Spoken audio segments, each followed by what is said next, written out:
Hello and welcome to PFF Fantasy Football Podcast. I'm your host, and Thursday Night Football just wrapped up. Chiefs-Texans. Chiefs took home the victory, 34-20, easily covered that 9.5 point spread, and got that over for some people that managed to get at 53.5. Fun game, getting back to action.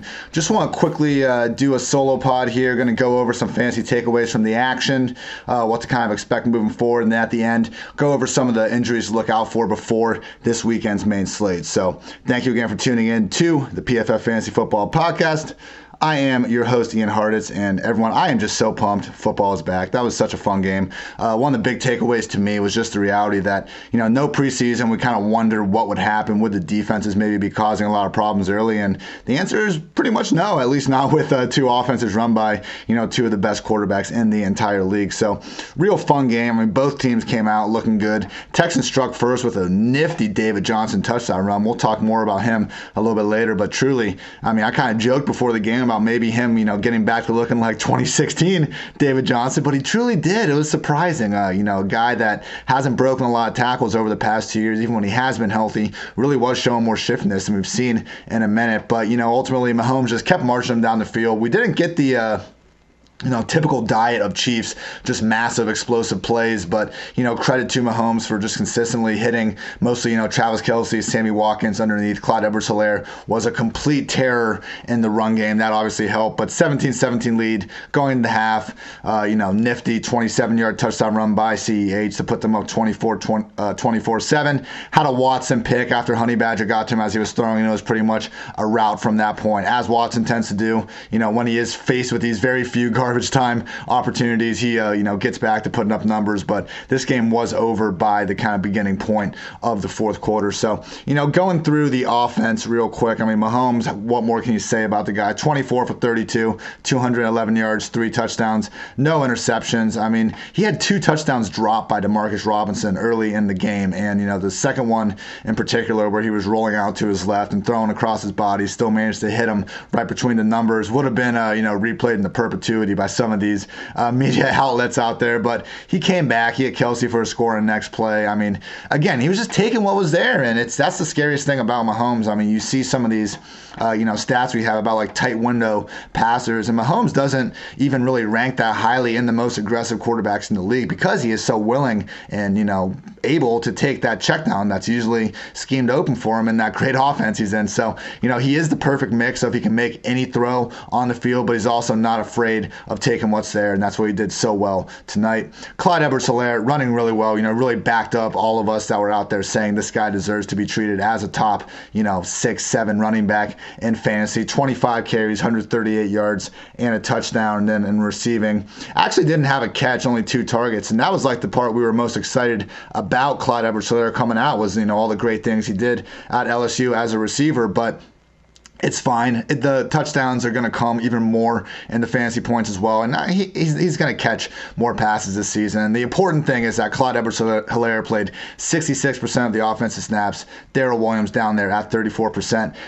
Clyde must have gotten stuff from the 1-yard line about 5 times. And, it's hard for fantasy managers to complain about the numbers he put up, but really could have been so much more. They were giving him plenty of chances around the goal line. It wasn't like he had a lane and was just getting stuffed again and again. I don't foresee Andy Reid and the Chiefs, removing him from goal line situations because of tonight. He was giving his effort, 100% effort, obviously. It was just nothing there because of J.J. Watt and company. So more big games to come from Claude Ebersoler. He needs to be treated as a top 5 weekly RB moving forward. Darrell Williams, he was in and out, kind of throughout the game on third downs early. Looked like he might have a role, but ultimately, 7 carries, 23 yards, and then 2 receptions on 2 targets. He might flirt with double-digit touches, but again, he's going to need an injury to Claude Ebersoler, and even then, I don't know that they would just turn this backfield over to Darrell Williams. Tyreek Hill, he was pretty quiet in the first half, only 1 target, but then they really went back to him more in the second half. He ended up catching 5 balls, 46 yards, and a score. The touchdown was pretty. Just completely beat his guy the other side of the end zone, then made a nice semi-contested catch. Texans were doing a lot to take him away, and again, there weren't those kind of big explosive plays we've come to expect from the Chiefs offense, so wasn't a Tyreek game, but 546-1, you'll still take that as a quote-unquote down week for one of the most explosive players in the league. Need to go back to Tyreek as a top 5 option. He's always got that week winning juice in him. Sammy Watkins, just week 1 superstar. I used to call it the Kevin Ogletree Award, the old Cowboys receiver that turned in 100-plus yards, 2 touchdowns, and then did nothing the rest of the season. But Sammy Watkins probably deserves it after these last 2 years. He caught 7 of 9 targets for 82 yards and a score. One of the other targets, honestly, probably could have been a touchdown if Mahomes had put it on him better around the goal line, but he played really well. He was breaking some tackles after the catch. Again, most of these were short, so, I don't think we'll see him getting 9 targets in weeks where Mahomes is going to be taking more chances downfield. But, credit to Sammy for playing well. He almost had a touchdown on a short pass from inside the 10 where he was just short, and they went back to him with that real quick screen on the outside. I see the Saints do it with Michael Thomas all the time. He kind of just powered his way in there. So, Sammy's been awesome in the playoffs throughout kind of the last 2 years with the Chiefs, even with the sporadic regular season. We know he's got the ceiling. 2020 has already been a crazy year. Maybe this is the time Watkins puts it together for 16 games. I'm still going to approach him with caution, but we're going to have to really start considering him as a weekly flex option, just anyone in this Chiefs offense. The more concerning part for fantasy investors was the rotation between Demarcus Robinson and Mecole Hardman. So Tyreek was out there 87% snaps, Sammy 79%, Demarcus Robinson 47%, Mecole only 28%. The graphic at the beginning of the game actually pointed out Mecole being the starter. I, for one, got very excited, but ultimately Robinson was out there a little bit more involved. Robinson had 6 targets, Mecole only had 1. They're using them with some funky motion, but ultimately it was Robinson. He dropped 2 touchdowns and, didn't get benched though, came back out. Look, it's tough with Mecole Hardman, and, people are going to want to bench him after seeing this and seeing the snaps, and not even bench him, just straight up release him in fantasy. If you have a super tough decision and a bunch of studs out there, and Mecole truly is the weakest link, okay, but, I just would caution people, don't be afraid to just keep the guys with the super high upside and great outcomes available in case that happens. Look, he might be the only true wide receiver handcuff in the league, because if anything happens to any of Tyreek, Sammy Watkins, or Demarcus Robinson, all of a sudden Mecole has that starting role that he can't get right now. It's disappointing he wasn't able to win it out of the gate, but, he's going to have better weeks than this, and again, the potential for huge weeks is there. So I would, not freak out too much over this week. It's not what we wanted to see, but, we've always known Mecole might have this rough path to the top. If you're able to, keep him on that bench, because the second one of these guys get hurt, he is going to be a consensus top waiver ad of the week. Travis Kelsey looked fantastic. 6 catches, all 6 targets, 50 yards, and a score. I've been throwing out the stat kind of throughout the offseason that he's only 144 days younger than Rob Gronkowski, but, it's never been a concern because of what a Patrick Mahomes offense is going to do for the floor of even an aging tight end. Think about kind of how Romo got Witten for all those years, and, even once the athleticism is sapped a little bit, the guy's going to be just fine. But honestly, that shouldn't even be a discussion, because Kelsey looked awesome out there. He was breaking tackles, did not see a drop-off. He looked better than ever. So, credit to him. I've got George Kittle as a tight end 1 this season, but, a performance like that certainly isn't making that look all too sharp right now. Moving on to the Texans, Deshaun Watson, again, got a lot of his kind of production in garbage time, ended up throwing for 253 yards, 1 touchdown, 1 pick, took those 4 sacks, and that's the thing, don't be afraid to play defenses against the Texans. They're going to put up points at one point or another, but Watson does take a lot of the sacks. Shouldn't necessarily be overly pinged for it. He creates so many plays, and he avoids a ton of sacks too, as he did tonight, but just never really quite got going. Didn't see a ton of explosive plays from really either side. I guess we had the 19-yard David Johnson touchdown, which was great, and the Claude Ebersoler 27-yard touchdown rush. But other than that, a Will Fuller 31-yard catch was the longest play from either team through the passing game. So, it was one of these games where Deshaun Watson, he didn't have a ton of open guys he was missing or anything, but he just didn't quite make those huge plays that we came to expect. So it was just 1 week. It's not an easy early season start for the Texans. I guess that's your kind of one concern. But again, he ran for a touchdown as well. Wasn't total yards on that. Yeah, 6 carries, 27 yards, and a touchdown. touchdown on the ground. I mean, they got the Ravens next week, the Steelers the week after that, and then Vikings before things settle down with the Jaguars, Titans, and Packers. So, not a great stretch for Watson and these guys to put up a ton of points, but, we do see great quarterbacks continue to put up production even when they have these rough games like that, and that's exactly what Watson did. David Johnson, really the story of the day for the Houston offense. 11 carries, 77 yards, and a score. Seemed like it'd be a lot more than that if, they hadn't faced such bad game script, but also caught 3 or 4 targets for 32 yards, and he looked great. And I mentioned before, hasn't been this guy, standing out in elusive rating. He was better than, that one run that everyone circulated through social media suggested last year, particularly early in the season, but, he wasn't great in elusive rating or these broken tackle metrics. He was getting a lot of his production with the Cardinals just based on target volume alone, and to see him go out there, look very, very shifty, very big, very athletic. I mean, it was a true throwback to some of his better days. So, great for David Johnson being healthy. And it looks like Bill O'Brien's going to feed him all he can handle. I mean, look, he played 80% of the offensive snaps. Duke Johnson was at 25%, and that was even with him leaving early with a leg injury. So hopefully that's not severe, and we will see him out there. But it still looks like it's going to be, a 70 to 80% David Johnson to a Duke Johnson snap split. Now, the good news was they were using a good amount of 2 RB formations early in the game. They started to get away from it a little bit. We didn't see a ton of wide receiver snaps from them throughout the game, but they're clearly looking into doing that at a minimum. Remain optimistic that Duke can get a little bit involved, but yeah, the touches aren't going to be there on a weekly basis. This is David Johnson's backfield. Will Fuller dropped his first pass of the game on a well-thrown back shoulder, came back and just had himself a really great game. 8 catches on 10 targets for 112 yards, no scores. On the 31-yard score, if Watson had put the ball out in front of him a little better, it probably would have been a touchdown. I mean, he was wide open after a nice little pick on the play design, but he's their number 1 receiver, and no one else on the Texans even had 5 targets. So we really did see Watson, go to his familiar guy, feed him, and Fuller is not just this guy that lives and dies on these deep, field stretching bombs. I mean, he was working the defense in the middle, intermediate area of the field. Looked like a different guy out there, truly, just aesthetically as well. I mean, he shaved off his dreads and he looked bigger. And, we did hear about offseason reports that Fuller had put on a little weight. So, hey, hopefully that all worked and he can have the injuries behind him, because as we saw tonight, I mean, he truly can be that wide receiver 1 for both the Texans and fantasy. So fantasy investors, again, keep firing this guy up. Do not sit Will Fuller as long as he is healthy. These are the weeks we need the cash before, fingers crossed. I'm knocking on wood right now, but, I won't even say it, but what the risk is with Fuller. Brandon Cooks, they were limiting his snaps a little bit compared to Fuller, but he was out there a good amount in the game. Ultimately, though, 2 catches on 4 targets. And you look at the rest of the kind of Texan snap splits. So we had Fuller at 84%, Cobb was at 77%, Cooks was at 55%, Kenny Stills was at 39%, even DeAndre Carter pitched in for 18%. And look, it was just a Will Fuller show. I mean, none of these other guys even managed to clear 35 yards. Cobb didn't even have a catch until super late in the fourth quarter. Kenny Stills dropped both of his only targets. So disappointing days from the rest of the Texans wide receivers, particularly Cobb. I mean, when you give the guy $18 million and can't even find him a target until halfway late into the fourth quarter, just wasn't exactly what some people wanted to see, when you're using a late round pick on the guy. I mean, I just think the takeaway here is Will Fuller is the, true undisputed wide receiver 1 in this offense.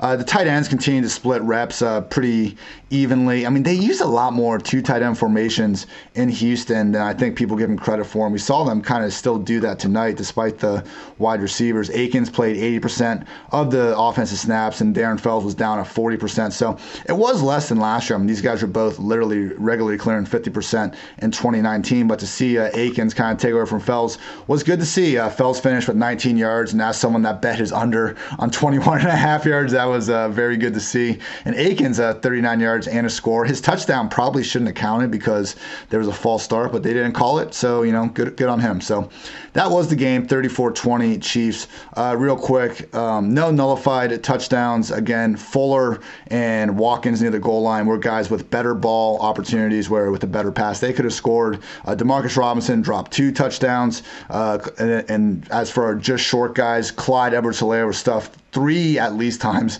from the 1 yard line.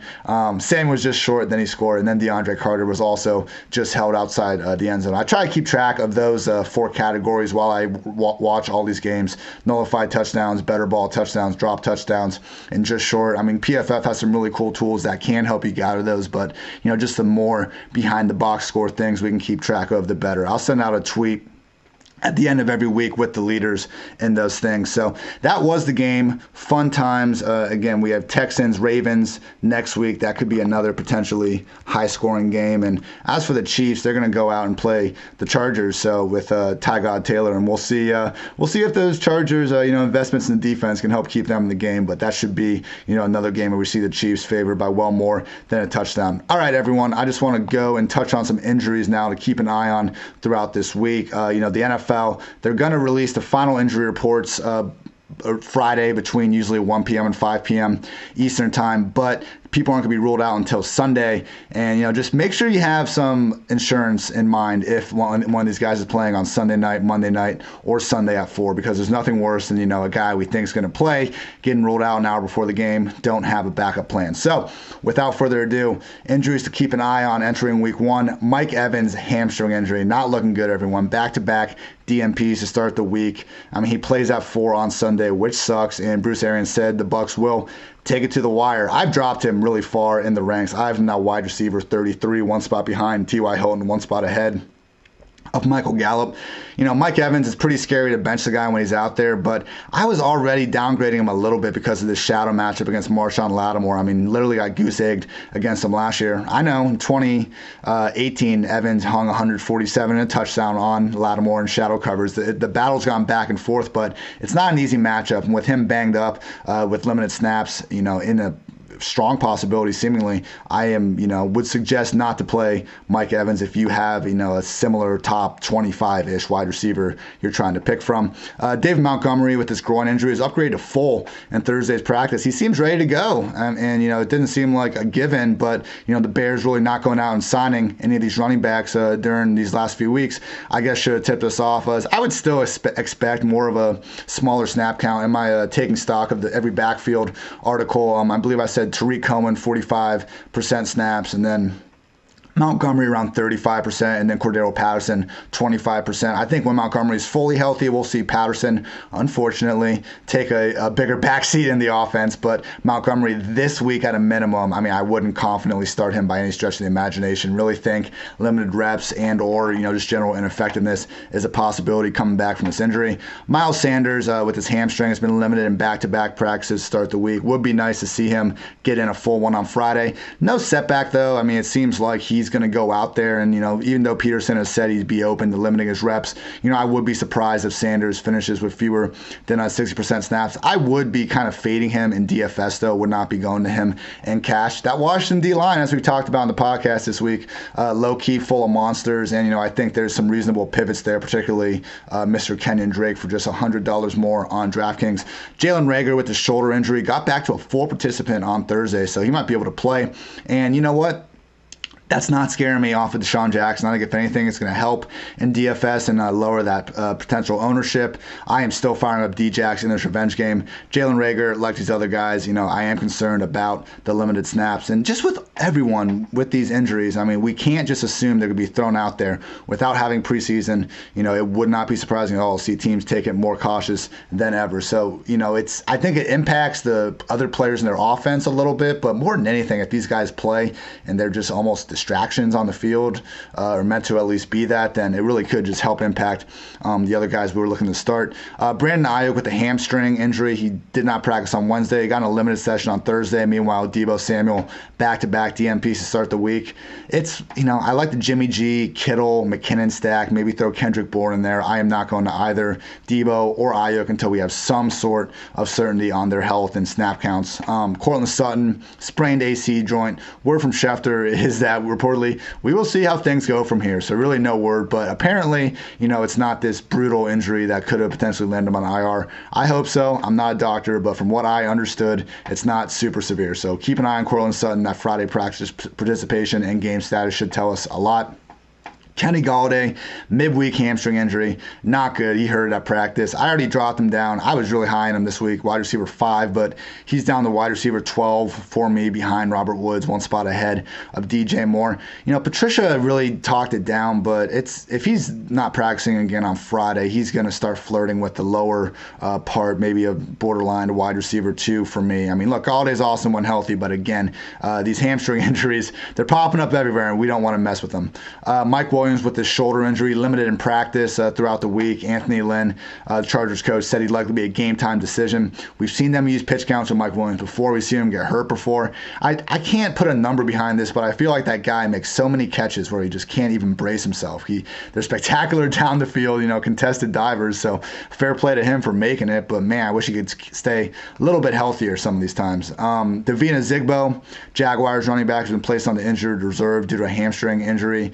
They have signed Dari Ogunbowale, Buccaneers ex-scat back, so maybe he steals something from Chris Thompson, but looking more and more like just Chris Thompson and James Robinson. And I've been skeptical, to say the least, that any of these kind of backs behind Fournette left over in the Jaguars backfield can provide anything. But, with a Zigbo now hurt and Raquel Armstead now hurt, got to adjust a little bit. It's no longer 3 backs vying for the early down role. It's now just James Robinson. So, if he's still on your waivers, don't be afraid to scoop him up. He's looking at potential for 15-plus touches in week 1. All the same concerns about, Fournette's Jaguars 4.5 win total, just general efficiency and no targets. They still apply to Robinson, but there's not many guys on the waiver wire that you can, potentially pencil in for 15-plus touches per week. As long as these guys don't stay healthy, it's on the table.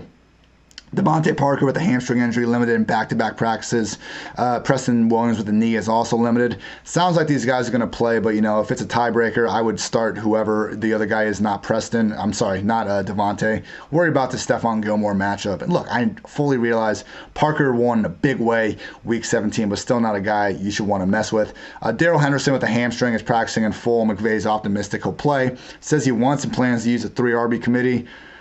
We'll see. I think Malcolm Brown starts, but I really do think Cam Akers has a good chance to take this backfield over sooner rather than later. And the last one, keep an eye on this Colts offensive line, because Quentin Nelson was out Thursday with a back issue. Their left tackle, Anthony Costanzo, oblique, he was limited, and Ryan Kelly with a knee has been limited. I mean, it's a smash spot of all smash spots against the Jaguars. I know a lot of people are planning on using Marlon Mack and Jonathan Taylor, accepting the potential limited volume because of how good of a matchup it is. PFF's number 1 offensive line right here. It could be a problem if, all 3 of those guys are out, all 3 great players, so pay attention to that. So that's going to do it. Thank you all for listening. This has been the PFF Fantasy Football Podcast. Going to be doing these recaps after Thursday night, Sunday night, Monday night, in addition to our usual Wednesday and Thursday pods throughout the week. So I'm Ian Hartitz. Thank you, everyone. Have a good night.